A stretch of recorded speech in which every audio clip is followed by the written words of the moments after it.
Dear listeners, before we get started, drop a quick hi in the comments and let us know where you're tuning in from. Also, if you have any suggestions for us to make the channel better, please let us know. Now let's start with the story. Name's Thomas Anderson, and I've been swinging a hammer since I was 17. My old man always said, "Son, a man's word and his work are the only things he truly owns." So that's how I lived. Up before the sun, boots on, hard hat in hand, building homes across Atlanta one nail at a time. Ain't glamorous work, but it's honest. That matters to me. I was 38 when everything changed. It was a scorcher that day, the kind of southern heat that makes the air feel thick. I remember wiping sweat off my neck with a rag when I spotted her at the church barbecue. Lillian Powell's. Long dark hair pulled back, sundress dancing in the breeze, and that smile. Lord, that smile could stop time.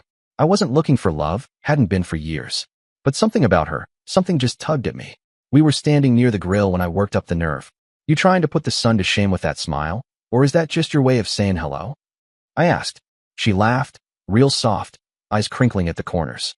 You always this smooth? Or is it just the heat getting to you? I liked her right then and there.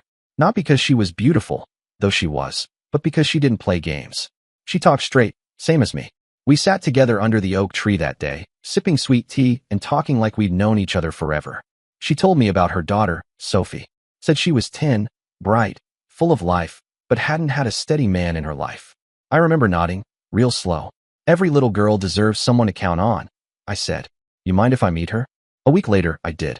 Sophie came tearing across the playground, pigtails flying, cheeks flushed. She skidded to a stop in front of me, eyeing me like a little detective. You're tall, she said, arms crossed. You build things. I crouched down to her level. That I do. Houses, porches, tree houses, whatever you can dream up. She raised one eyebrow. Can you build a castle? I grinned. Only if you promise to be the princess. After that, I was wrapped around her little finger. I taught her how to ride a bike on the quiet cul-de-sac near Lillian's apartment. She wiped out a few times, but she never cried. Not once. Just got back on that bike, scowling like she was going to beat it into submission. At night, I'd tuck her in with stories about dragons and knights and brave little girls who saved kingdoms. Sometimes she'd fall asleep holding my hand. One night, Lillian leaned against the doorframe and whispered, "She's never had this before. Any of it." I looked at her and said, "Well, she's got it now. Both of you do." We got married at the same church where we met. Nothing fancy, just friends, family, and enough love to fill every pew. I wore my Sunday best, and Lillian looked like a dream. Sophie was the flower girl, tossing petals with such serious focus it made us all laugh. We moved into a little 3-bedroom in a quiet neighborhood. Kids on bikes, old men mowing lawns, the kind of place where folks wave just because they see you. Every morning I'd kiss Lillian goodbye and ruffle Sophie's hair before heading out the door. For the first few years, everything seemed perfect.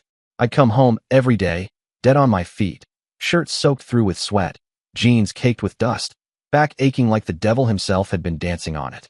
But I'd open that front door and there it was, dinner hot on the table, the smell of pot roast or chicken and dumplings in the air, and little Sophie sprinting toward me, pigtails flying.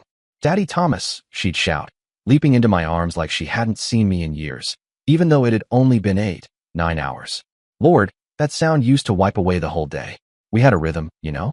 I'd kick off my boots by the door, wash up, say grace at the table, and we'd eat like a real family.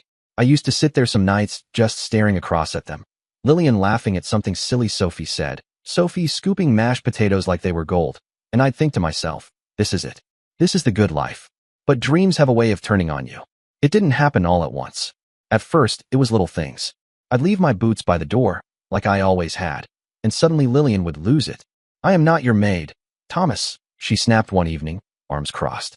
"How many damn times do I have to trip over these before you learn?" "I was gonna move him right after washing up," I said, hands up. Didn't mean to leave a mess. But she was already storming off. Other times, I'd sit down on a Sunday with a cold beer to catch the Falcons game, and she'd come in, arms flailing like the house was on fire. "Must be nice, huh?" she said. "To just sit there like a damn statue while your family falls apart." I blinked. "Lillian, it's just a football game. Sophie's at her friend's house. Dinner's not for 2 hours. What's really going on?" But she wouldn't answer. Just slammed the door to the bedroom and left me staring at the TV like a fool. It got worse. The yelling. The insults. Like someone flipped a switch in her, and it stayed stuck on me. She'd call me names I wouldn't repeat to my worst enemy. Said I was stupid, lazy, worthless. That she should have married a man with a real job. Said no one with self-respect came home reeking of sawdust and drywall. One night, I just looked at her and said, well, at least sawdust smells like something real. Better than perfume and bitterness. She blinked, like she wasn't expecting me to talk back. But I didn't yell. I never yelled. Just dropped quiet little truths like nails in the floor. Easy to miss, but sharp if you stepped wrong. When she told me I was dragging her down, I said, funny. Thought I was the one holding up the roof. When she rolled her eyes at my boots by the door again, I muttered, didn't know you married the carpet, Lillian.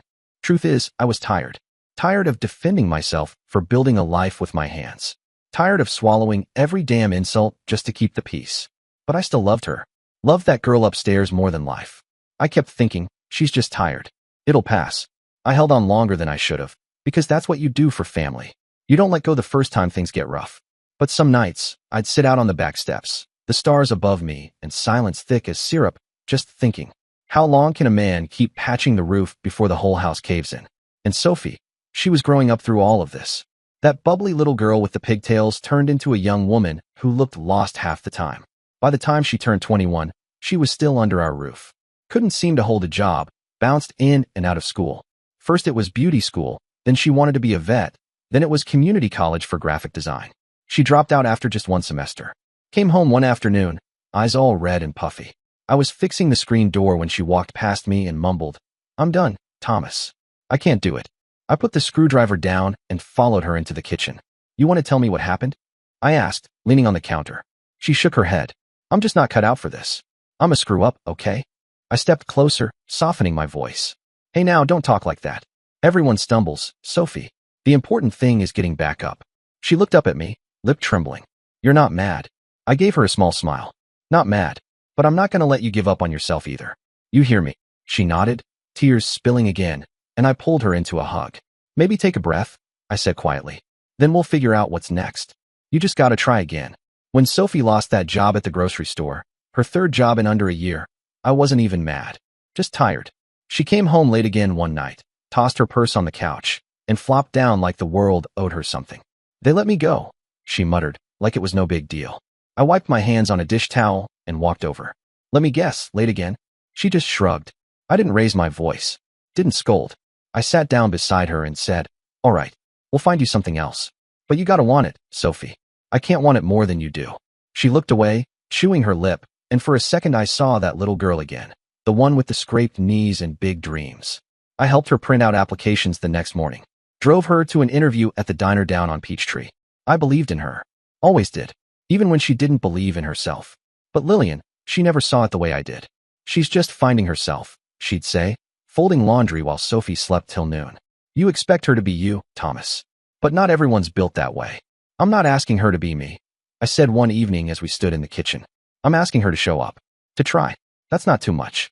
You're being too hard on her, she snapped, slamming a cabinet. She's still young.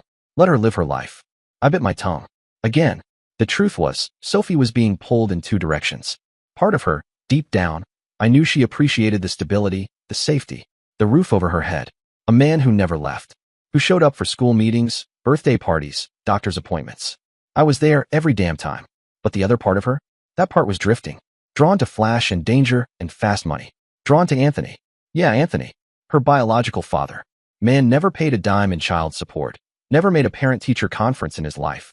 But somehow, he'd still show up like a magician every few months. Like he was some kind of hero. Always with gifts. New sneakers. iPhones. Designer jackets she had no business wearing at her age. He'd pull her aside, tell her stories about his business. I knew damn well what kind of business it was. He wasn't shy about flaunting it. Street entrepreneur, bullshit.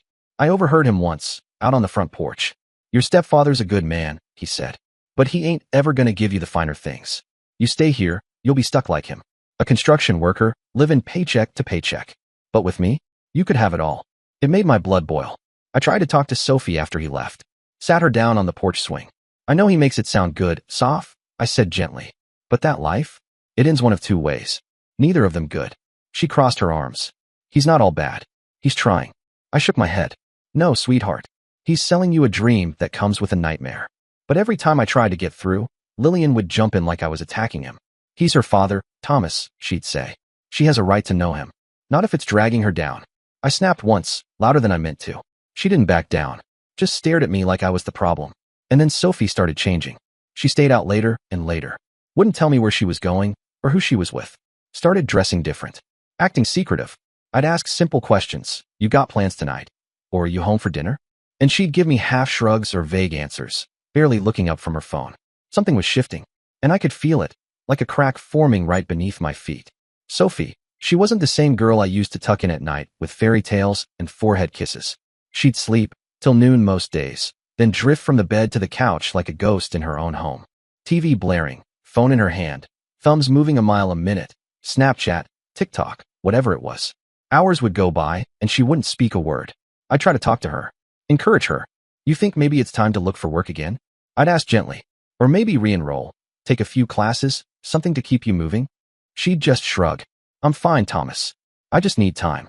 Time. It was always time. But time was slipping, and I could feel her slipping with it. Every time I brought it up, Lillian was right there to shut me down. She's finding herself, she'd say from across the kitchen, arms folded, voice sharp. Not everyone has to follow your blueprint, Thomas. You're being too hard on her. I'd bite my tongue so hard it nearly bled. Because no matter what I said, no matter how gently I tried to help, Lillian turned it into a fight.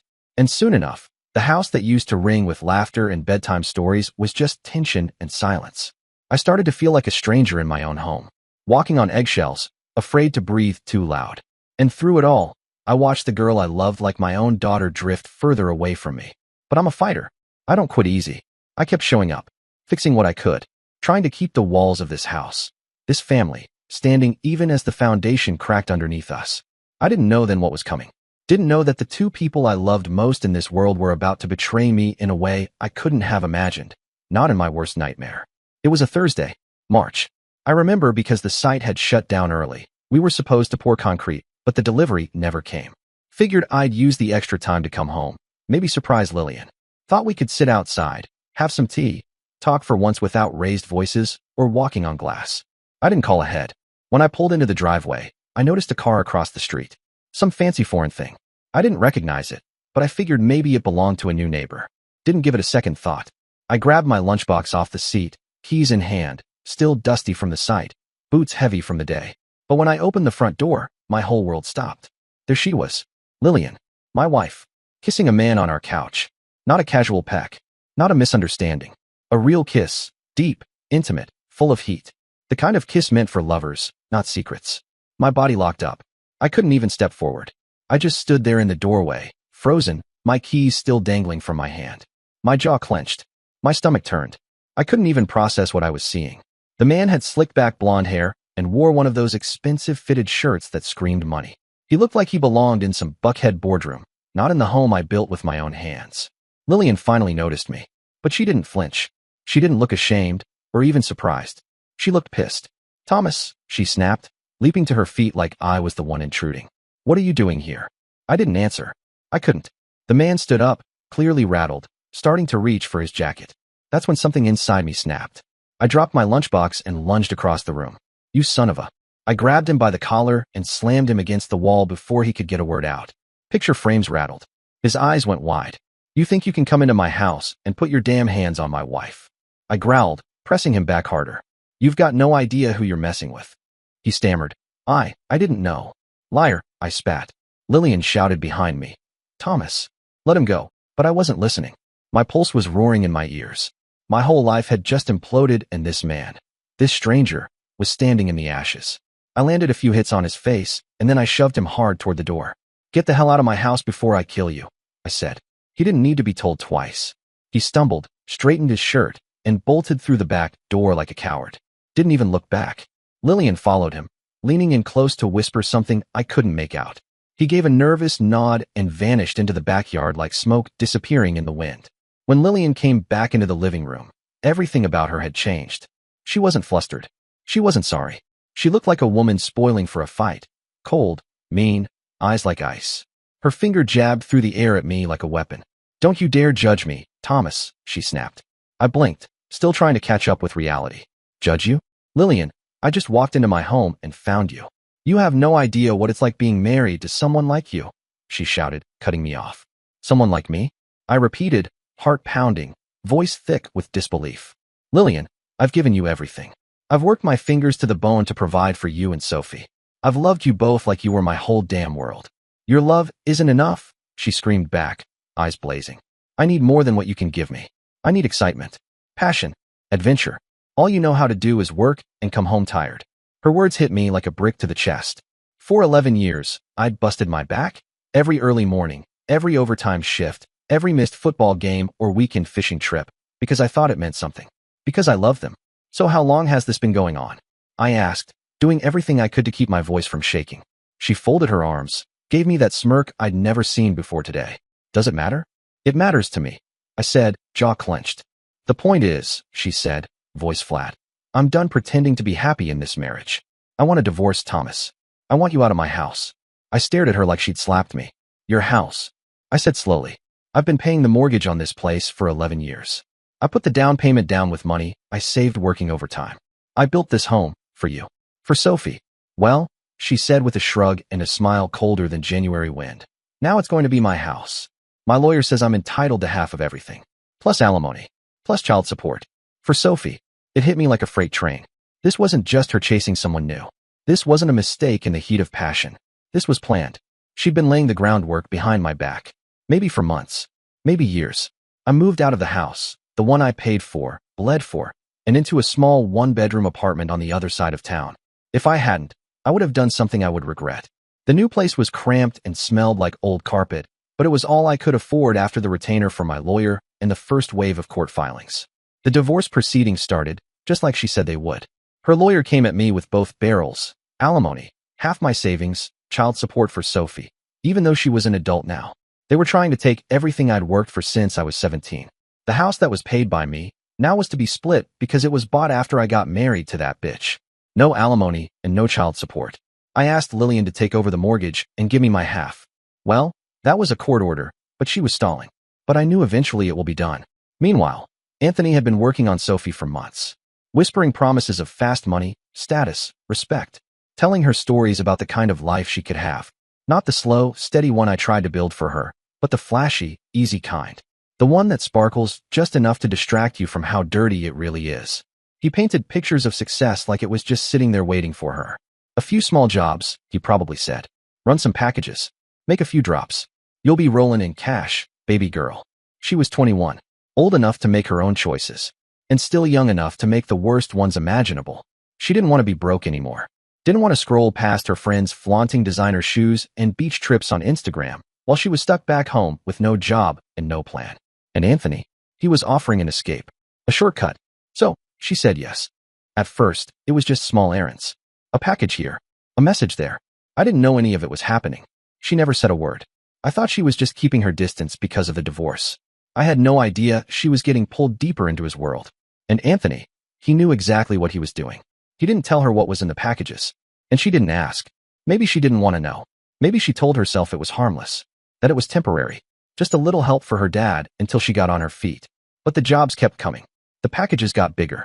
The drop-offs got riskier. The men she was meeting started to look like the kind of people who didn't ask twice. And by the time Sophie realized what she had gotten herself into, it was too damn late. Because Anthony, good ol' Anthony, had done what he always did when things got too hot. He ran. He'd been trusted to handle a large shipment of drugs and a briefcase full of cash. Serious weight. Serious money. And instead of delivering them to the people expecting them, he stole everything and disappeared. But my worst nightmare became a reality on a Friday night in September, just a month after the divorce was finalized. I got a call. I remember because I'd just gotten home from a late shift, still had sawdust on my boots, and the kind of ache in my back that doesn't go away with Advil. I was about to heat up some leftover chili when my phone rang. It was Lillian. I stared at the screen for a second, surprised. She hadn't called me in months. Not for anything civil, at least. Everything since the divorce had been email chains, lawyers, and bitterness. I answered, cautious. Hello. Hi. Thomas, she said, and her voice caught me off guard. It was soft. Sweet, even. Like the old days. I found some of your tools that got mixed in with my stuff while I was cleaning out the garage, she said. And there are a few photo albums, too. Ones with pictures of you and Sophie when she was little. I thought you might want to keep them. I didn't say anything right away. My gut was telling me something didn't feel right. Lillian hadn't said one kind word to me since the split, and now she was offering up old memories like we were friends again? Out of nowhere, I leaned against the counter, keeping my voice even. Why now? There was a pause. Then she said, "Look, Sophie's been having a really hard time with everything. The divorce. The changes. I just think it would be good for her to see that we can be civil. You coming by to pick up your stuff. It might help her see that we're still trying. That you still care." That last part hit me right in the heart. I did care. More than anything. And maybe, just maybe, this was a chance to see Sophie. Talk to her. Look her in the eyes and remind her I was still here. That I'd never stopped being her father in all the ways that mattered. I swallowed hard. "Okay," I said. "What time works for you?" "How about 8 o'clock tonight?" She replied, casual. Sophie will be here too. Something in me wanted to question it. Wanted to push back. But another part, maybe the desperate part, was just grateful for the invitation. "That sounds great," I said, trying to keep my hope from showing. "I'll be there at 8. I hung up and just stood there in the kitchen for a moment, phone still in my hand. My heart was pounding, not with fear, but with something that almost felt like hope. Maybe this was it. The start of something new. Maybe we could move past the bitterness, the betrayal, and salvage whatever was left of our broken family. I cleaned up, changed into a fresh shirt, grabbed a small toolbox just in case, and left a little early to avoid traffic. I arrived at the house at exactly 8 o'clock. When Lillian opened the door, I froze for a second. She was dressed up like she was heading to some high-end dinner party. Hair curled just right. Makeup flawless. That deep red lipstick she used to wear on our anniversary nights. And the dress? I recognized it instantly. It was the one I bought her 2 years ago. Black silk. Hugged her figure like it was made just for her. She smiled at me, but there was no warmth in it. It was the kind of smile you see on someone trying to sell you a used car with a busted engine. "Come in," she said, stepping aside. "Sophie's in the living room waiting for us." I hesitated for half a beat, then stepped inside. The house looked exactly the same. Same couch, same rug, even the same faint scent of vanilla candles lingering in the air, but everything felt different. Cold. Like I didn't belong there anymore. Like a ghost walking through my old life. Sophie was on the couch, knees pulled up, scrolling through her phone. She didn't jump up to hug me like she used to when she was little. She didn't smile. Just nodded. Barely. And kept her eyes locked on the screen. "Hey, sweetheart," I said, sitting down in my old recliner, the one with the tear in the armrest she used to poke her finger through when she was 6. "How have you been?" "Fine," she said without even looking up. For the next hour, the three of us sat there in the living room making awkward small talk. Lillian asked about my new apartment, my job, if I was seeing anyone. I answered politely, keeping my guard up. I kept waiting for her to mention the tools, or the photo albums, or whatever excuse she'd used to get me here. But she didn't. Not until the clock hit 9. "Actually, Thomas," she said, crossing her legs and smoothing her dress like she was about to deliver a business pitch. "There's something I need to talk to you about. Something important." I leaned forward, elbows on my knees. "Okay, what is it?" Her eyes narrowed. Her tone shifted. Cold. Accusatory. "I know you've been watching me," she said. I blinked. "What?" "Following me around," she went on. "Trying to catch me with other people." I sat up straighter, confusion twisting in my gut. "Lillian, what are you talking about? I haven't been following you anywhere." "Don't lie to me," she shouted, jumping to her feet like a switch had flipped. "My friends have seen you. Outside my work. The grocery store. My sister's house." I stood up, hands raised. "Lillian, I swear to you, I haven't followed you. I don't know who your friends saw, but it wasn't me." She wasn't hearing me. Her voice rose, venom dripping from every word. "You're obsessed with me," she screamed. "You can't stand the fact that I'm happy without you. You want to control me, just like you always have." I turned to Sophie, desperate for some clarity, some sign that she saw this for what it was. Nonsense, manipulation, madness. Something. But she wasn't looking at her phone anymore. She was looking at us. At me. And the expression on her face was one I'd never seen before. "Sophie, you know I'm not stalking your mother," I said, trying to keep my voice steady, my hands still half raised. Tell her that's not the kind of person I am." But Sophie didn't say a word. She just stared. Cold. Blank. Not angry. Not scared. Just staring like she was watching a TV show and waiting for the next scene. Then Lillian walked over to the end table next to the couch. Real casual, like she was grabbing a remote. I watched her open the drawer, and that's when my heart dropped straight into my boots. She pulled out a gun. My gun. It was the old pistol I'd bought years ago for home protection. Registered in my name. I hadn't seen it since I moved out. "Lillian, what are you doing with that?" I asked, my throat going dry. "You left this here when you moved out," she said, holding it like she knew exactly how to use it. "I was going to give it back to you tonight, along with your other stuff." I took a cautious step toward her. "Okay, that's fine. Just hand it to me, and let's—" "Stay back," she screamed, suddenly raising the gun toward the ceiling. I stopped dead in my tracks. My heart was hammering so loud I could barely think. "Lillian, please." I said, both palms up. Put the gun down. You're scaring me. You're scaring Sophie. That's when everything went to hell. She started waving the gun like a mad woman, screaming about how I had ruined her life, how I had trapped her in a loveless marriage, how she wished she'd never met me. She looked unhinged. Wild eyes. Hair falling loose from those perfect curls. The barrel of the gun swinging around the room, one wrong twitch away from a tragedy. I didn't even think. Instinct kicked in. I lunged. Give me the gun, Lillian. I shouted, grabbing for her wrist. We struggled. Her body twisted as I tried to get a grip, my hand around her arm, the gun jerking up, then to the side, then down. It all happened in a blink, but it felt like slow motion. I wasn't trying to hurt her. I was trying to save all of us. That gun could go off at any moment. Then, bang. The shot echoed through the house like a bomb. Lillian screamed, high and sharp, like an animal. The gun clattered to the floor. She staggered back, grabbing her hand, blood leaking through her fingers. Oh my God, I shouted. Lillian, are you okay? But she wasn't looking at me. She wasn't looking at her hand either. She was looking at Sophie. And Sophie, she was already on her feet, staring at her mother with this strange, unreadable look on her face. Like they were speaking without saying a word. Like this moment had been rehearsed. Sophie, call 911. Lillian screamed, voice trembling. He tried to kill me. Thomas tried to kill me. I couldn't believe what I was hearing. What? No, Lillian, it was an accident. I shouted, stumbling backward, arms still raised like they could somehow protect me from the lies coming out of her mouth.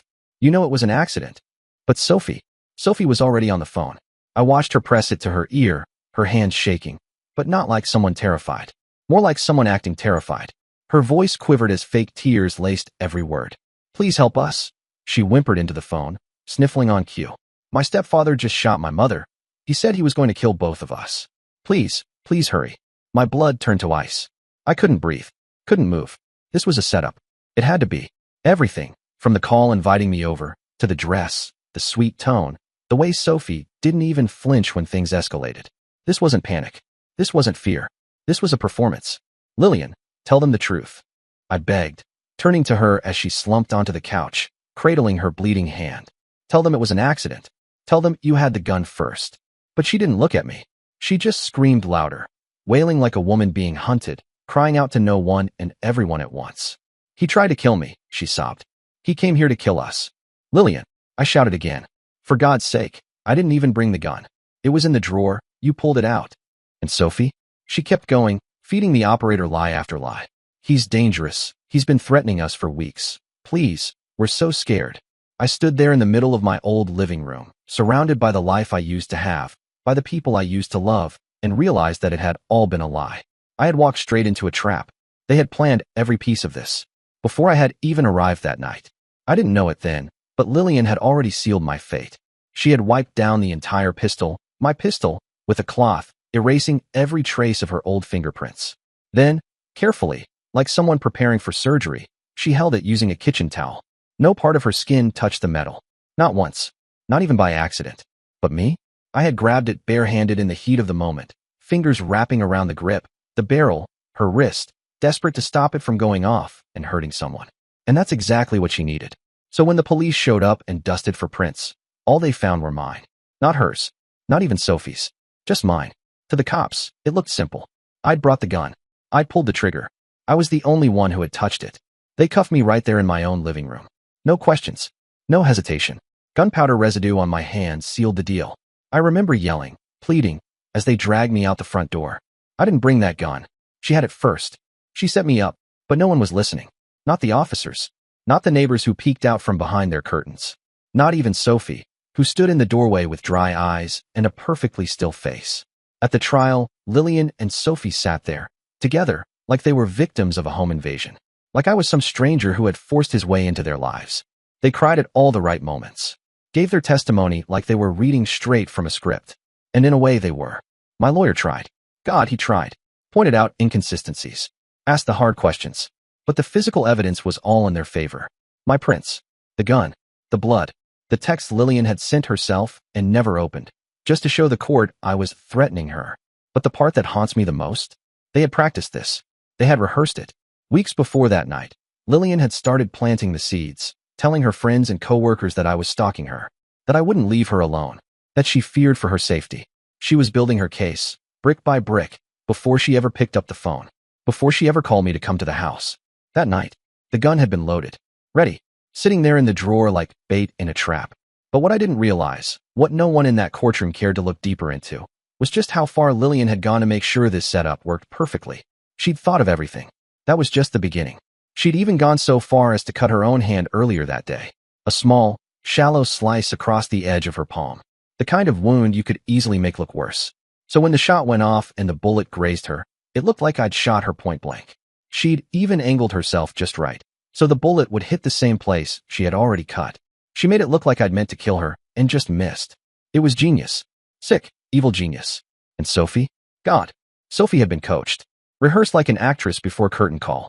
She knew what to say to the 911 operator. Knew what tone to use. When to cry. They'd practiced it together. Over and over until it sounded real. And the jury? They swallowed the whole thing like it was gospel. Found me guilty of attempted murder.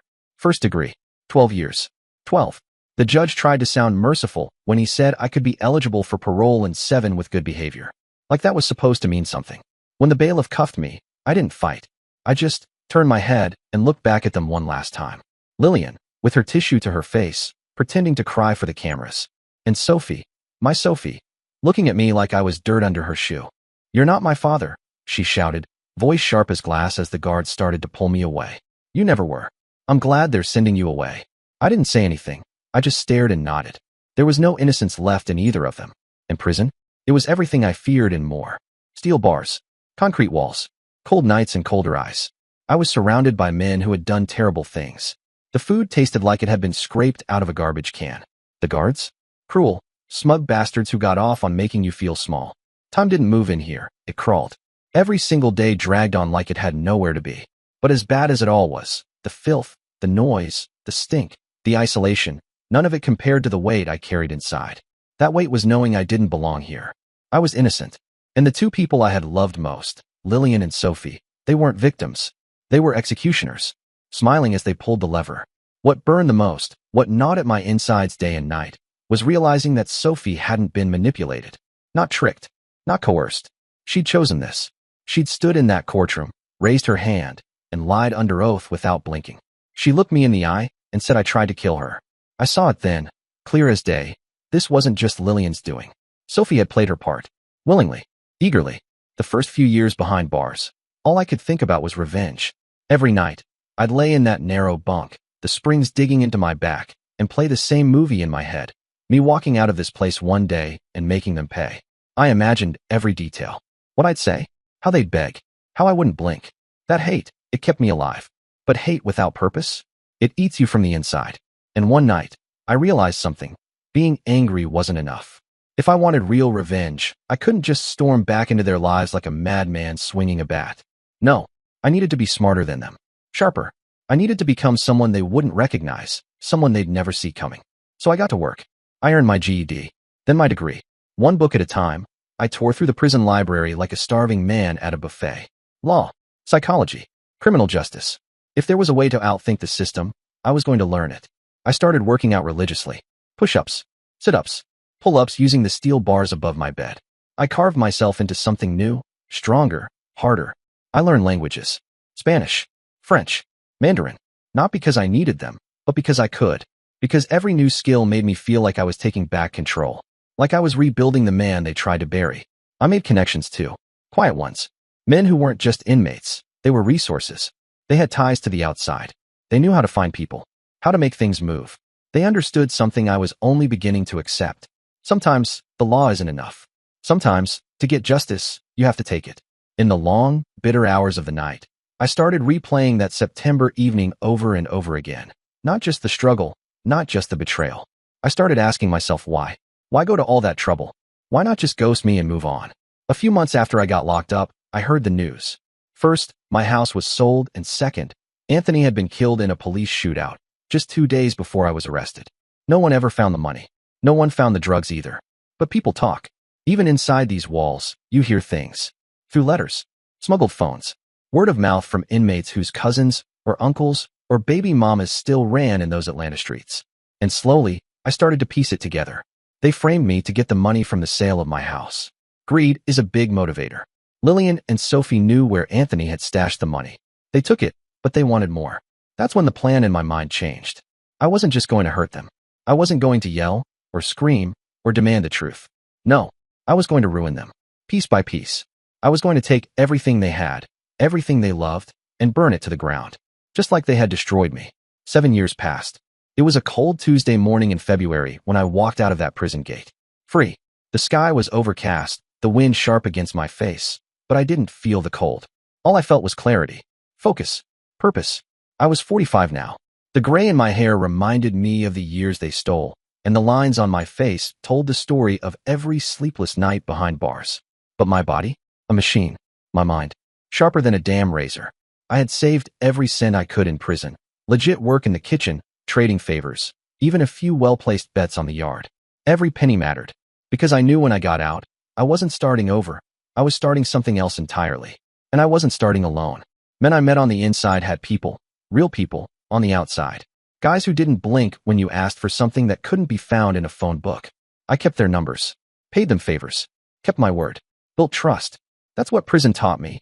Loyalty is a currency. And I'd been stockpiling. First thing I did, rent a tiny apartment in East Point, opposite side of Atlanta from where I used to live. Plain place. No questions asked. Nobody knew me. I liked it that way. By day, I swung a hammer on a job site. Good, honest work. It paid the bills and kept my head down. But the real work? That started when the sun went down. At night, I hunted. I wanted to know everything about Lillian and Sophie. And what I found made my fists clench. They weren't hiding in fear. They weren't struggling to rebuild. They were living like queens. Big house in Buckhead, matching Mercedes SUVs, Instagram stories of beach vacations and champagne brunches. All funded by the blood money Anthony had left behind.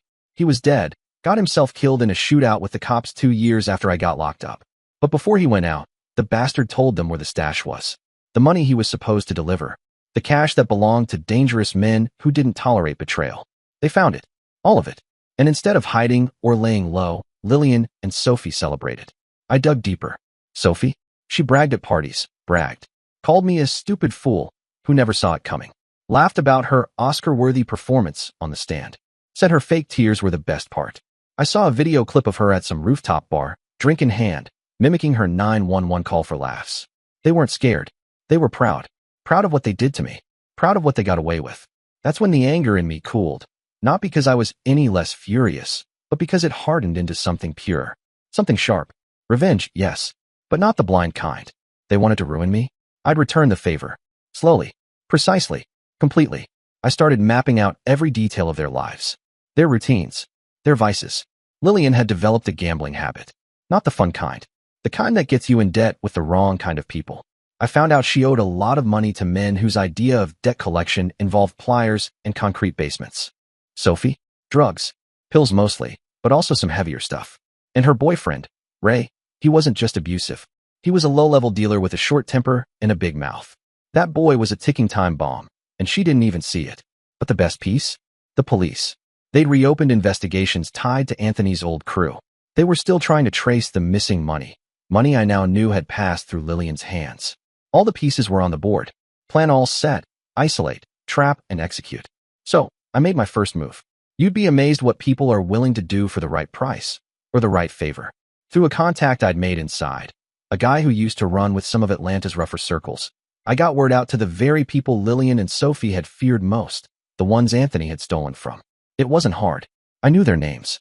I knew their aliases. And more importantly, I knew where to leave a message they'd take seriously. I didn't write much. Just a burner message to a known associate. Anthony didn't take it with him. His girls have it. Start asking. I attached snapshots of Lillian's new house, the cars parked outside, Sophie's Instagram stories showing off designer bags and champagne. I included photos of their vacations, the Bahamas, Paris, Costa Rica, all paid for in cash. No signature. No trace. Within 2 weeks, the fire I lit began to spread. Sophie started getting phone calls. Not the kind you hang up on easily. Not the kind you can trace. Where's the money your daddy stole? He told you. He had to. Tick-tock, princess. This game ends ugly. She cracked first. I knew she would. She always wanted to play grown-up gangster until someone reminded her the game was real. I knew because I was watching. I had eyes. She started looking over her shoulder in every parking lot. She stopped posting online. Lillian, meanwhile, was too proud to admit anything was wrong, but I saw her changing her routines too. Still, I wasn't done. First, I wanted Sophie isolated. So, I turned my attention to Ray. Now Ray wasn't the kind of man you betrayed lightly. Jealous, controlling, dangerous in ways Sophie didn't even fully understand. He'd beaten up a guy in a gas station once just for looking at her the wrong way. If I could shake his trust in her, make him see her the way I saw her, the ground would drop out from under her feet. So, I orchestrated something simple and cruel. I learned from a friend who worked security that Sophie and Ray would be at a bar downtown for a low-key date night. What they didn't know was that Lillian would show up too. She made a habit of crashing nights out under the guise of just one drink. Perfect. I hired a guy. Handsome, tall, smooth enough to charm, harmless enough to disarm. I gave him one job. Don't force it. Just hover. Smile at her. Wait for the moment. And that moment came, just after 10 p.m., when Ray went to the restroom. The bar was loud, dimly lit. Lillian leaned in to say something to the stranger. He responded with a grin and said, "You've got a wild look in your eyes tonight." She laughed. Sophie rolled her eyes. And then, maybe because of the drinks, or maybe because she was just like her mother, Lillian leaned forward and kissed him. Just a peck. But Sophie? She didn't pull away. She kissed him back. And that's when my camera clicked. 3 shots. Flash off. Clean. Crisp. I blurred the man's face and texted the photos to Ray from an anonymous number. "You're not the only one she plays." Ray didn't respond, but I didn't need him to. 2 hours later, I got word from my contact. Ray created a big scene in the bar. Witnesses said he beat Sophie till she lost consciousness. Lillian was rushed to a hospital. No police report filed. Ray has money and power, and he proved it that night. Phase 1 of my plan complete. 2 days later, I knew the gangsters had received my anonymous tip. Lillian came home to find a small, square package on her front porch. No return address. No markings. Just her name, scrawled in black marker. She opened it. Inside was her beloved poodle. Sliced and chopped to pieces, Lillian dropped the box and was able to recognize the body only from the collar. Lillian found a note. Just a line written in bold, uppercase letters. 3 days. Return what doesn't belong to you, or the next package will be you. I wasn't surprised when my contact called that evening. "Cops are crawling all over her place," he said. She called him right after she found the package. "They're sniffing around, asking questions." "Good," I said, leaning back in the wicker chair, the Thai sun dipping low over the ocean. Let her squirm. Lillian's call to the cops was exactly what I'd counted on. She'd always been predictable. Run to the authorities, play the victim. The gangsters were now part of my chessboard, and the cops would be too busy chasing them to see the strings I was about to pull. 3 days later, the rain was a merciless shroud, clawing at the dusk with icy, needle-sharp drops that stung the windshield. I'd been parked outside the hospital for 3 hours, eyes locked on the exit, my breath shallow, every nerve coiled like a spring. Then she appeared, Sophie. Hoodie up, head bowed, moving like a shadow desperate to dissolve into the gloom. Always running, as if she could outpace the weight of what she'd done. I let her stumble half a block, her sneakers slapping wet pavement, before I eased the car alongside her. The engine's growl was a low, predatory hum. I rolled the window down, just enough. "Get in." She froze, 1 foot hovering mid-step, her silhouette rigid against the streetlight's sickly glow. Her head turned slowly, and I saw it in her eyes. Recognition, sharp as a blade, laced with the sour tang of guilt. No fear. Not yet.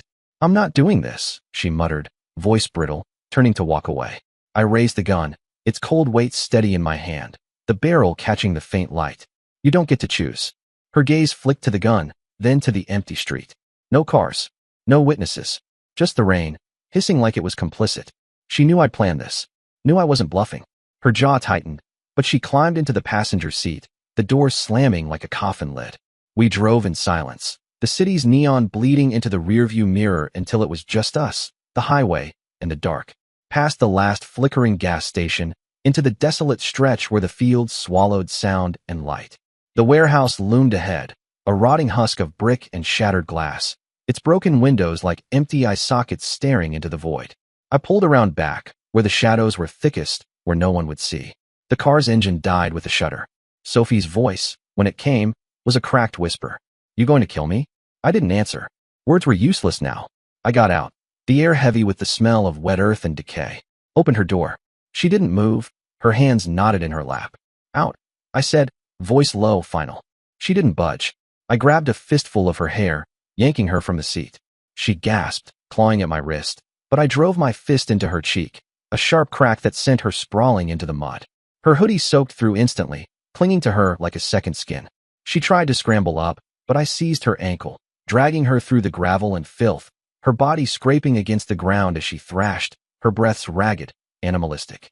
The warehouse's back door groaned as I kicked it open, revealing a small storage room. Dank, airless, the walls streaked with rust and mold. I threw her inside, her body hitting the concrete with a dull thud. She curled up, coughing, blood trickling from her split lip, her eyes wide now, finally showing the fear I'd been waiting for. A rusted metal grate jutted from the wall, bolted into the stone.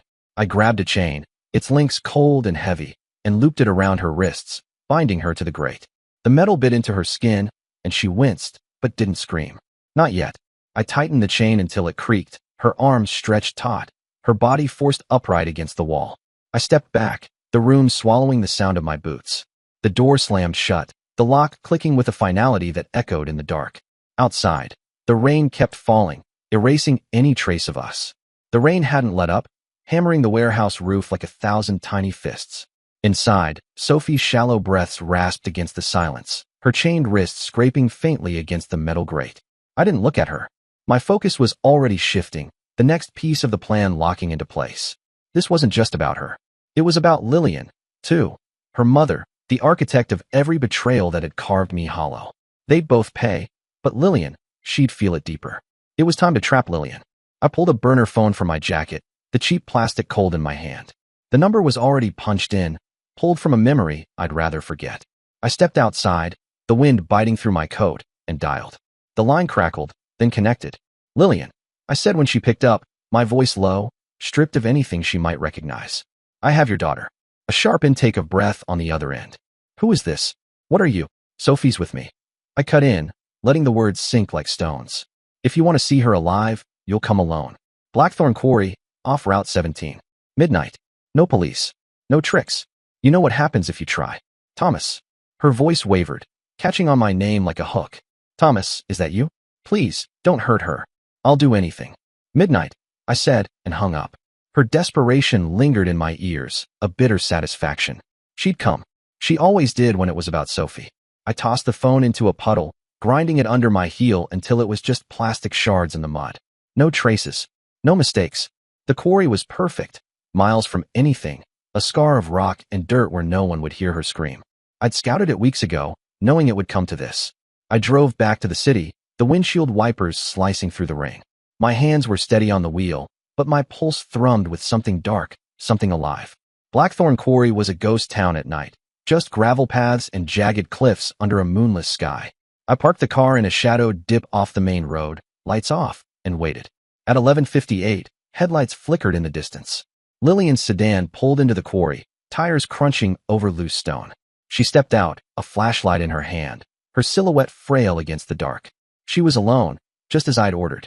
Her voice called out, thin and frantic. Sophie? Thomas? Where are you? I didn't answer. I moved through the shadows, circling behind her, my boots silent on the wet gravel. She was shaking, her flashlight beam darting across the rocks like a trapped animal's gaze. I was close enough to smell her perfume, same as always, cloying and cheap. When I stepped out, the gun already in my hand. Drop the flashlight, I said. She spun, the beam catching my face for a split second before she let it clatter to the ground. Her eyes were wide, her mouth half open, like she was trying to find words that wouldn't come. Thomas, please, she whispered. Whatever this is, we can talk. Just let Sophie go. Get on your knees, I said, voice flat. The gun didn't waver. She hesitated, then sank to the ground, her hands raised, palms out. I didn't mean for things to end like they did, she said, her voice breaking. I never wanted to hurt you. You didn't hurt me, I said, stepping closer. You destroyed me. I grabbed her by the arm, yanking her to her feet. She stumbled, gasping, but I didn't stop. I dragged her to the car, shoving her into the back seat. She tried to scream, but I pressed the gun to her temple, and the sound died in her throat. Quiet, I said, or the metal screams. She went still, her breath shallow, her eyes locked on mine in the rearview mirror as I started the car. The drive back to the warehouse was a blur of rain and silence, the weight of her fear filling the air like smoke. She didn't speak again, didn't beg.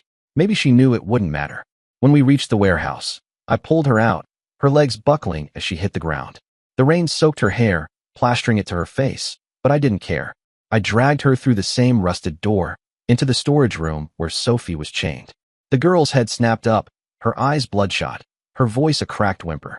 "Mom." Lillian lunged forward, but I shoved her back, slamming her against the wall.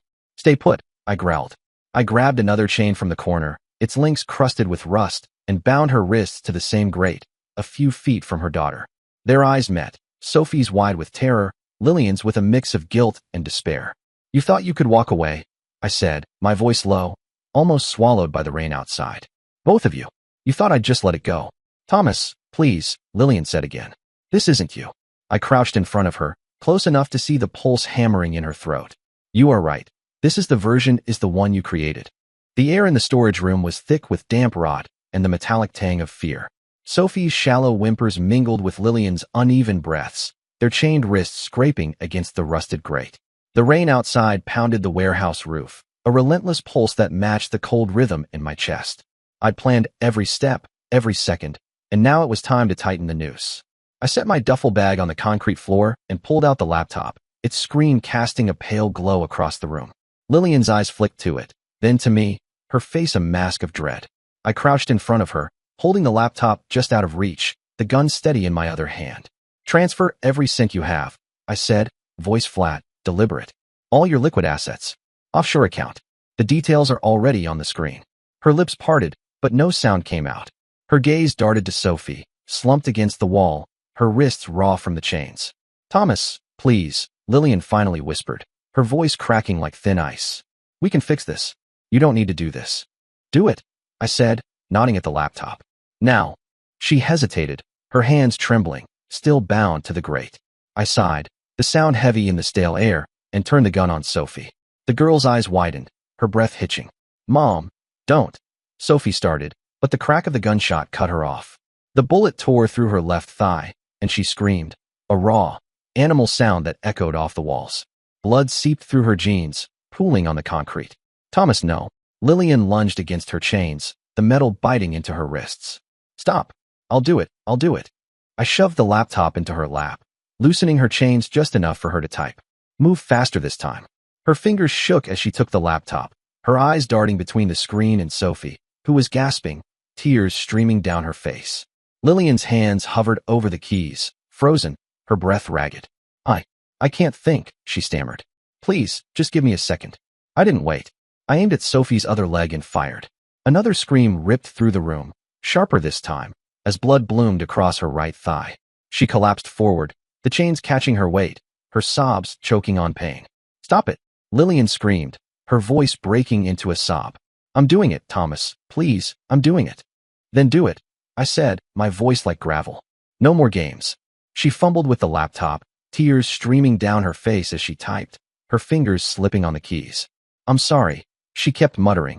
To me, to Sophie, to no one. "I'm so sorry." The screen glowed with numbers, accounts, routing details, everything I'd set up months ago, a labyrinth of transfers that would bounce the money through half a dozen countries before it landed in an untraceable account in Thailand. I'd planned it all, every layer, every dead end. Minutes passed, her hands shaking as she worked.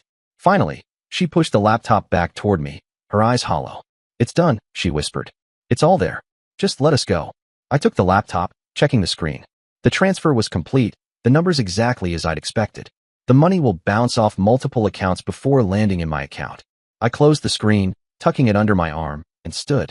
Lillian's gaze followed me, desperate, searching for something. Mercy, maybe. She opened her mouth to speak, but I didn't let her. I turned, raised the gun, and shot her in the left leg. The crack of the bullet was drowned by her scream, her body jerking against the chains. Before she could recover, I fired again, the second shot tearing through her right thigh. She collapsed, gasping, blood pooling beneath her, her face twisted in agony. "Thomas," she choked out, her voice barely audible. "Why?"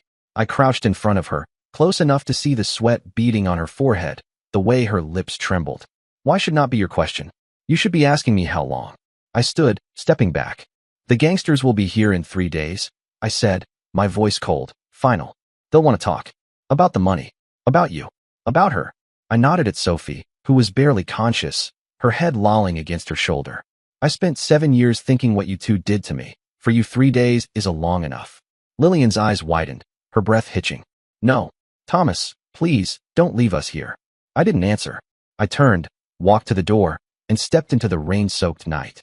The warehouse door clanged shut behind me, the sound swallowed by the relentless rain. I didn't look back. Lillian's screams, Sophie's whimpers, they were already fading, like static on a dying radio. My boots crunched through the gravel as I climbed into the car, the burner phone's shattered remains long since washed away by the storm. Everything was in place. The cops would never tie this to me. Lillian's had already told the cops about her dead poodle. Cops would chase the gangsters, not me. I drove straight to a motel on the edge of town, where I'd stashed a duffel bag with a new passport, cash, and a one-way ticket to Bangkok. The clerk barely glanced at me as I checked out, my face hidden under a soaked cap. By midnight, I was on a red-eye flight, the hum of the plane's engines drowning out the last echoes of the warehouse. I leaned back in my seat, the weight of the laptop in my carry-on a quiet reminder of the millions now bouncing through encrypted accounts, untouchable, untraceable. Thailand was waiting. I landed at Suvarnabhumi Airport just as dawn broke, the air thick with heat and the smell of diesel. A prepaid taxi took me to a small beachfront bungalow in Pattaya, far from the tourist traps. The sea stretched out, endless and indifferent, and I felt something close to peace for the first time in years. I cracked open a cold Singha, the bottle sweating in my hand, and sank into a wicker chair on the porch. The money had landed, clean, safe, mine. I'd played every angle, rigged every outcome. Lillian and Sophie were gone, and the cops would never look my way. Back in that rotting warehouse, I knew what would happen. I timed it down to the hour. The gangsters, low-life muscle I'd tipped off through a middleman, would show up on the third day, expecting their money that didn't exist anymore. They'd find Lillian and Sophie, already dead, their bodies cold against the concrete. Starvation, blood loss, shock, it didn't matter how. They were never meant to survive those chains. The gangsters would barely have time to process it before the cops, tipped off by an anonymous call I'd arranged through a burner app, would storm in. A shootout was inevitable. Those idiots were too trigger-happy to surrender. 5 dead gangsters, no questions asked, and the cops would pat themselves on the back for closing a case that never pointed to me. I'd covered every track. The car I'd used was stolen, wiped clean, and dumped in a river 2 towns over. The burner phone was pulp. The laptop's hard drive was encrypted, and I'd used proxies to mask every transfer. The cops would see what I wanted. Gangsters chasing 2 women for money. Bought women were killed. Gangsters killed at the spot where victims were found. It all stitched fine. I took a sip of the beer, the bitter taste grounding me. The sun was high now, glinting off the waves. A street vendor called out in Thai, his voice drifting on the breeze. I didn't understand the words, but I didn't need to. I was free, untouchable. My phone buzzed. A cheap local burner I'd picked up at the airport. A text from my contact in Thailand. A fixer I'd paid to confirm the transfer. Funds secure. All clean. I deleted the message and tossed the phone onto the table. No loose ends. I leaned back, closing my eyes. Somewhere, thousands of miles away, the warehouse was a crime scene, crawling with cops and flashing lights. 5 dead gangsters, 2 dead women, and a story that would never lead to me. I'd won. Another beer? The voice came from a waiter at the beach bar next door, his English clipped but friendly. I opened my eyes, squinting against the sun. Yeah, I said, tossing him a few baht. Keep him coming. He nodded and shuffled off. I stretched my legs out, the sand warm under my feet. This was my life now. No ghosts, no chains, no past. Just the sea, the sun, and the weight of victory. Dear listeners, please share your thoughts in the comments section below and don't forget to like, share, and subscribe.